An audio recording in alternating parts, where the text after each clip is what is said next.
pemberantasan korupsi. Saya mendukung undang-undang perampasan aset. Saya mendukung. Bismillah, assalamualaikum guys, jumpa lagi di channel Jurnal Terupdate. Ini sangat mengejutkan sekali. Benarkah rancangan undang-undang perampasan aset untuk para koruptor ini adalah cuma omong-omong saja?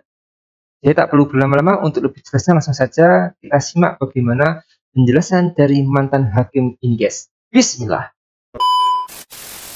Presiden Prabowo sudah memberikan sinyal untuk mendukung pengesahan RUU perampasan aset. Jadi kan ini kan angin segar. Tapi apakah ini angin topan buat para koruptor? Bukan angin segar, angin topan, itu omon-omon. Kan kalau undang-undang nih, ada Pak Ilyas nih. Undang-undang itu diundangkan oleh DPR sama Presiden kan. Loh, Pak Presiden ngomong apa, Cok? Mendukung. Kalau nggak DPR mendukung, yang penting itu mencoblos kan. Ini bukan mendukung kalimatnya, perintahkan menyuruh anggota dewan dari fraksinya atau koalisinya undangkan, itu kalimat yang benar. Kalau mendukung ya omon-omon lah, semua juga sama. Kan coba diulang-ulang, mendukung undang perampasan. Dari itu juga orang mau mendukung, siapa yang nggak mendukung? Hanya koruptor yang tidak mendukung kan.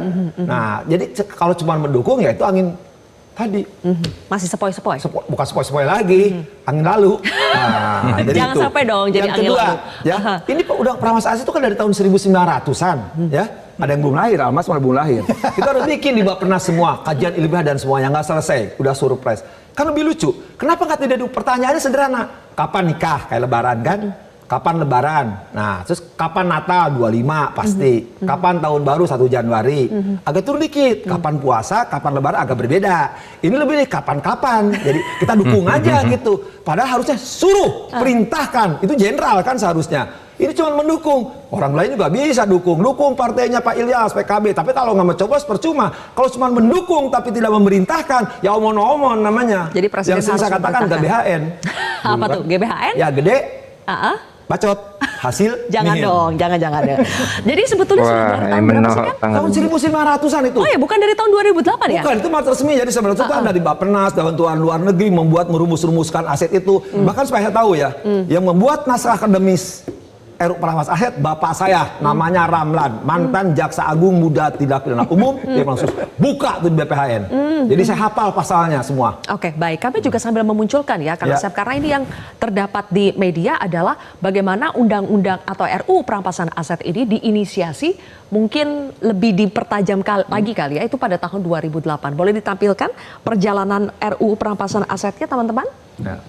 Di grafik ini kami akan memperlihatkan bagaimana sesungguhnya dari tahun 2008 dari RUU perampasan aset ini sudah diusulkan oleh PPATK, kemudian diajukan ke DPR pada tahun 2012, dan yang lebih konkret lagi sebetulnya sudah ada surat Presiden Jokowi waktu itu masuk di tahun 2023. Ya, tampaknya masih ada kendala ya, grafisnya bisa munculkan, tapi nanti ini dia. Oke, ini dia. Dari 2008, 2010 selesai dibahas di kementerian, kemudian di 2011 sudah diserahkan kepada Presiden saat itu, masih Presiden SBY, kemudian 2012, jadi mandek di DPR itu cukup lama. Baru di tahun 2023 itu sudah lebih jelas, itu ada surat Presiden Jokowi untuk segera dibahas RUU perampasan aset. Tapi setelah surat itu masuk pun, ya, kita lihat pada tahun 2024 belum menjadi prolegnas prioritas, masih prolegnas jangka menengah 2025 hingga 2029. Dan terakhir tadi kita dengar bagaimana Ketua DPR RI menyatakan bahwa RUU perampasan aset dibahas setelah RUU KUHP. Dan pernyataan ini keluar juga setelah Presiden Prabowo mengatakan mendukung untuk RUU pengesahan perampasan aset itu segera disahkan. Jadi Pak Hasbiala, pertanyaan saya, kenapa sih terus terkatung-katung sampai sekarang? Ada apa, Pak? Memang pembahasan rencana undang-undang perampasan aset ini menjadi di masyarakat ini pro dan kontra ya. Hiruk pikuk dengan perampasan aset yang sudah lama yang belum selesai. Menurut saya setuju dengan apa yang dikatakan oleh Mbak Puan. Selesaikan dulu KUHP, baru selesai, baru kita bahas perampasan aset ini, RUU perampasan aset. Kalau KUHP-nya belum selesai, bagaimana mau menyelesaikan ini, karena KUHP yang sekarang, terus terang KUHP yang sekarang itu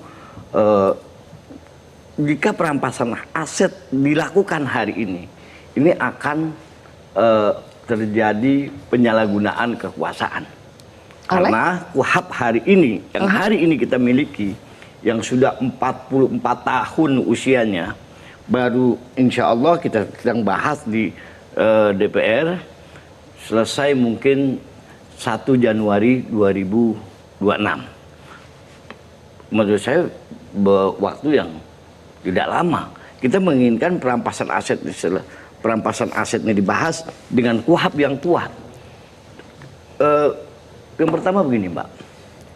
Kalau KUHP-nya belum selesai, bagaimana KUHP yang hari ini kita bahas, yang hari ini dibahas di DPRD ini kan, di DPR RI misalnya sekarang menjaga hak tersangka, menjaga hak advokat supaya lebih kuat, semua meminimalisir penyalahgunaan kekuasaan. Bagaimana kalau perampasan aset dengan KUHP hari ini yang ada, yang menurut saya sudah tidak relevan lagi, bisa digunakan untuk alat politik. Oke, jadi ini maksudnya persoalan urutan saja gitu ya, Pak Hasbiala ya? Urutan. Tapi pasti akan disahkan nanti. Kalau soal pasti itu yang pasti di dunia ini hanya Allah yang tahu, Mbak.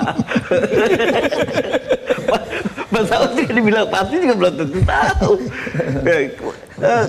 Karena di DPR itu kan kolektif kolegial. Kalau hanya PKB sendiri ya pasti. PKB sikapnya bagaimana sih terhadap RUU perampasan aset? Jelas. Dukung kalau atau tidak? Kita setuju setelah KUHP selesai. Setuju, tapi setelah KUHP selesai. Iya. Oke, Bang Saud, apakah memang benar kalau mau RUU perampasan asetnya itu baik, maka RUU KUHP-nya ini harus selesai dulu? Enggak juga.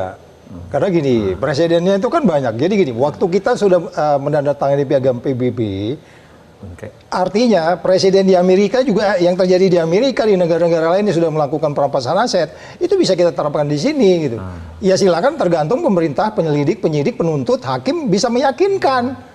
KUHP yang sekarang juga bisa dipakai. Kan yang penting adalah bahwa perampasan aset ini kan disebutnya NCBAF itu, non-compensation based asset proprietary. Jadi yang artinya kita rampok tanpa ada putusan lebih dulu. Kita rampas Ya, harta kita ambil dari hasil korupsi biar, itu. biar kelihatan ada talk show-nya rampok gitu ya. Ada kontribusinya. Karena kalau rampok itu biasanya koruptornya yang merampok, ya kan, Ya uang kita negara. rampok lagi. Artinya disita aset itu tanpa ada putusan lebih dulu. Pengadilan. Ini ada cerita nih. Ada tol, ada mobil spinning di jalan tol di Amerika. Ada berapa penumpang yang di dalam? Di dalam tuh ada duit gede. Itu FBI nggak tahu tuh duit dari mana. Diambil tuh uang. Padahal dia karena spinning di jalan tol. Ya. Tapi orang tuh juga nggak bisa meyakinkan bahwa uang itu uang bener. Itu kan sudah jelas. As simple, nggak perlu KUHP yang gimana-gimana itu Iya. urusnya. Iya. Kang Asep kalau hakimnya diputuskan, cuman hakimnya nggak kayak Kang Asep, itu persoalannya sekarang gitu loh. Hati nuraninya, hukum yang pasti, hukum yang adil, hukum bermanfaat. Sebenarnya Kang Hasbi juga mikirnya gitu, tapi karena dia anak buahnya Pak, siapa sekarang Ibu Puan, dia ngomongnya kayak gitu. Sebenarnya hatinya dia tuh sama sama saya. Makanya saya didudukin di sini gitu.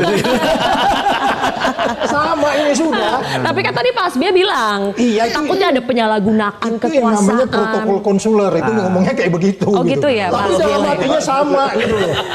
Oke guys, jadi RUU perampasan aset kembali menjadi sorotan setelah bertahun-tahun mandek. Pengesahan RUU perampasan aset kembali menemui titik terang. Presiden Prabowo menyampaikan dukungan agar RUU ini segera disahkan untuk mengembalikan aset yang digarong oleh para koruptor. Apalagi kerugian negara akibat korupsi nilainya semakin fantastis, mencapai ratusan triliun rupiah dalam satu kasus saja. Namun, menurut mantan Hakim Agung Asep Iwan Iryawan tadi, yang disampaikan oleh Pak Prabowo mendukung pengesahan RUU perampasan aset itu cuma ngomong-ngomong. RUU tidak kunjung dibahas dan disahkan DPR karena diduga adanya tarik-menarik kepentingan. Bahkan begitu Presiden Prabowo menyatakan dukungan, DPR berespon dengan memberikan syarat. Jadi sekarang ini kebanyakan rakyat sudah gak percaya. Rakyat gak butuh bicara besar, tapi butuh bukti dan buktikan untuk kesejahteraan rakyat langsung, guys. Jadi menurut kalian gimana guys soal video ini? Tulis komentar yang bawah ini ya guys. Saya pamit dulu. Wassalamualaikum warahmatullahi wabarakatuh.